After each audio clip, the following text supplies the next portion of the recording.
Uddanam kidney సమస్యపై AP సచివాలయంలో చంద్రబాబుతో పవన్ కళ్యాణ్ భేటీ అయ్యారు. కిడ్నీ బాధితుల సమస్యతో పాటు పలు అంశాలపై ఇరువురు చర్చించారు. ఉద్దానం బాధితుల కోసం ప్రభుత్వం ఏం చర్యలు తీసుకుంది అనేది పవన్ కళ్యాణ్కు ఆరోగ్య శాఖ కార్యదర్శులు పవర్ పాయింట్ ప్రజెంటేషన్ ఇచ్చారు. కిడ్నీ సమస్యలపై చర్చ అనంతరం పోలవరం మంజునాథ కమిషన్ రాజధాని నిర్మాణంపై చర్చ జరుగుతుంది. రాష్ట్రంలో తాజా రాజకీయ పరిణామాలపై కూడా చర్చించినట్లు సమాచారం.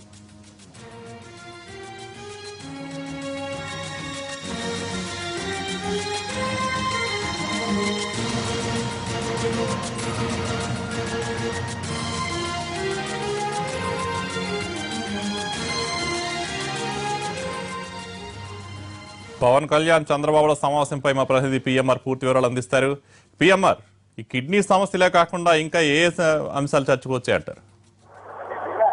కళ్యాణ్, ఈ సమావేశంలో ప్రధానంగా ఉద్దానం కిడ్నీ సమస్యలకు సంబంధించిన అంశం మీద పూర్తి స్థాయిలో ఏదైతే హార్వర్డ్ ప్రొఫెసర్లు అలాగే పవన్ కళ్యాణ్ ఏదైతే పరిశీలించి ఒక నివేదిక లాగా ఇచ్చారో దానికి సంబంధించిన పవర్ పాయింట్ ప్రెజెంటేషన్ కూడా ఈ సమావేశంలో వివరించినట్టుగా తెలుస్తుంది. అట్ ద సేమ్ టైం ప్రభుత్వం కిడ్నీ సమస్యలకు సంబంధించి ఎటువంటి నివారణకు ఎటువంటి చర్యలు తీసుకుంది, కిడ్నీ బాధితులకు ఏ విధంగా అండగా నిలబడేందుకు ప్రభుత్వం ప్రయత్నం చేస్తుంది అన్న విషయాన్ని ఒక చంద్రబాబు నాయుడే కాకుండా వైద్య ఆరోగ్య శాఖకు సంబంధించిన అధికారులు అలాగే పంచాయతీరాజ్ అండ్ రూరల్ డెవలప్మెంట్ కు సంబంధించిన అధికారులు కూడా వివరించడం జరిగింది. దాంతో పాటుగా రక్షిత మంచినీటిని అందించడం ద్వారా ఈ రకమైన ఒక కిడ్నీ సమస్యలైనా కాకుండా ఓవరాల్ గా రక్షిత మంచినీటిని అందించడం ద్వారా ఎటువంటి ఆరోగ్యపరంగా గ్రామీణులకు ఎటువంటి ఇబ్బంది కలగకుండా అన్ని రకాల చర్యలు తీసుకుంటున్నామన్న విషయాన్ని కూడా చాలా స్పష్టంగా ఈ సమావేశంలో పవన్ కళ్యాణ్ కి వివరించినట్టుగా మనకు సమాచారం ఉంటుంది. అంటే ఓవరాల్ గా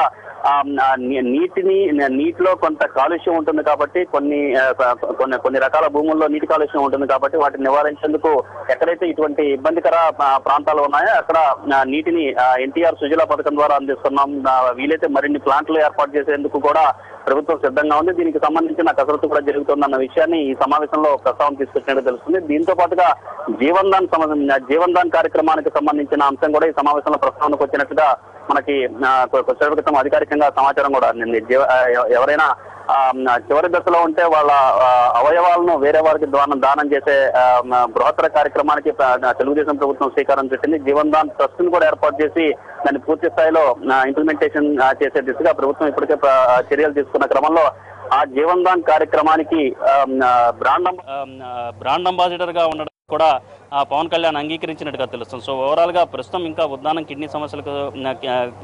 కిడ్నీ బాధితులకు సంబంధించిన సమస్యల మీద చర్చ జరుగుతున్నట్టుగా తెలుస్తుంది. మనకు అందుతున్న సమాచారం మేరకు ఒక 20 నిమిషాలు అరగంటలోగా ఈ సమావేశం ముగిసే అవకాశాలు ఉన్నట్లుగా మనకు తెలుస్తోంది. కళ్యాణ్, అయితే పిఎంఆర్ ప్రభుత్వం సరైన చర్యలు తీసుకోకపోతే ప్రతిపక్షంతో కలిసి పోరాడతానని నేను కామెంట్స్ చేయడం జరిగింది. అంటే ఇప్పుడు పవన్ స్టాండ్ ఎలా ఉండబోతుందంటారు? ఖచ్చితంగా పవన్ కళ్యాణ్ ఫస్ట్ నుంచి కూడా చెప్పుకుంటూ వస్తున్నారు. ఫస్ట్గా ఏదైనా సమస్య కనుక వస్తే ముందుగా దాన్ని స్టడీ చేయడం, ఆ తర్వాత సమస్యను పరిష్కరించే దిశగా ప్రభుత్వం చర్యలు తీసుకునేలాగా ఒత్తిడి తీసుకురావటం, అలాగే ఏమన్నా సూచనలు ఉంటే తమ వైపు నుంచి ఏమన్నా సూచనలు ఉంటే ఆ సూచనలను ప్రభుత్వానికి కానీ అధికారులకి కానీ తెలియజేసి వాటిని ఇంప్లిమెంటేషన్ చేయించే దిశగా ఒత్తిడి తీసుకొస్తాను. అప్పటికీ కాకపోతే ఆ తర్వాత ఉద్యమ బాట పడతాను, మిగతా పార్టీలన్నీ కలుపుకుపోతానని చెప్తున్న క్రమంలో ఆయన ముందుగా టేకప్ చేసింది ప్రత్యేక హోదా అంశానికి సంబంధించి. ఎప్పుడైతే బీజేపీ ఎన్డీఏ సర్కార్ తెలుగుదేశం ప్రత్యేక హోదా ఇవ్వనని చెప్పి ఎప్పుడైతే చెప్పిందో అప్పటి నుంచి కూడా ఆయన పోరుబాట పట్టిన పరిస్థితి కనిపిస్తుంది. ప్రత్యేక హోదా అంశానికి సంబంధించి అటు తిరుపతిలో బహిరంగ సభ పెట్టారు, కాకినాడలో బహిరంగ సభ పెట్టారు, అలాగే అనంతపురంలో కూడా బహిరంగ సభ పెట్టిన పరిస్థితి కనిపిస్తుంది. ఆ తర్వాత సామాజిక అంశాలకు సంబంధించి కానీ సామాజిక సమస్యలకు సంబంధించి కానీ చాలా కాలంగా ప్రజల్ని పట్టిపీడిస్తున్న అంశాల మీద ఒక్కొక్కటిగా దృష్టి సారిస్తున్న పవన్ కళ్యాణ్ దాంట్లో భాగంగా ఉద్దానం కిడ్నీ సమస్యలకు సంబంధించిన అంశాన్ని ప్రధానంగా ఆయన భుజానేసుకున్న పరిస్థితి కనిపిస్తుంది. సో దాంట్లో భాగంగానే హార్వర్డ్ ప్రొఫెసర్ల బృందాన్ని అక్కడికి తీసుకువెళ్లి వాళ్ళతో ఒక నివేదికను కూడా ఇప్పించిన పరిస్థితి కనిపిస్తుంది. అంటే ఫస్ట్ తాను ఏదైతే చెప్తున్నారో ఆ విధంగానే ముందుగా ఆ సమస్యలను స్టడీ చేయడం, దాన్ని ప్రభుత్వం దృష్టికి తీసుకొచ్చే ప్రక్రియలో భాగంగానే చంద్రబాబు నాయుడుతో వాళ్ళ భేటీ కావడం జరిగింది. అలాగే ప్రభుత్వం కూడా కొంత సానుకూలంగానే పవన్ కళ్యాణ్ చేస్తున్న వ్యవహారాన్ని కానీ పవన్ కళ్యాణ్ చేస్తున్న సమస్యల పట్ల తమ దృష్టికి తీసుకొస్తున్న సమస్యల పట్ల కొంత సానుకూలంగానే స్పందిస్తున్న పరిస్థితి కనిపిస్తోంది. ఏదైనా మిగతా పార్టీలకు సంబంధించిన వ్యక్తులు ఈ స్థాయిలో ఒక సమస్యను తీసుకురావటం, ఒక పవర్ పాయింట్ ప్రెజెంటేషన్ ఇవ్వటం, దానికి ప్రభుత్వం వైపు నుంచి వివరణ ఇవ్వటం అనేది సహజంగా ఎక్కడ జరిగే పరిస్థితి ఉండదు. అంటే జనసేన ఇప్పటికీ కూడా తమ మిత్రపక్షమే అని చెప్పి టీడీపీ చెప్పుకొస్తున్న క్రమంలో కొంత వెసులుబాటు ఉన్నప్పటికీ సహజంగా ఇటువంటి పరిణామాలు అంటే ఒక జనసేనకు సంబంధించిన ఒక రాజకీయ పార్టీకి సంబంధించిన అధినేత ఒక సమస్యని ప్రభుత్వం దృష్టికి తీసుకొస్తే దాని మీద కూలంకుషంగా చర్చించడమే కాకుండా అధికారులను కూడా కూర్చోబెట్టి అధికారులతోనే స్వయంగా అధికారులే సదరు ఆ రాజకీయ పార్టీ నేతకు ప్రస్తుతం పవన్ కళ్యాణ్కి వివరణ ఇవ్వటం అంటే అది ఖచ్చితంగా కొంత సానుకూలంగానే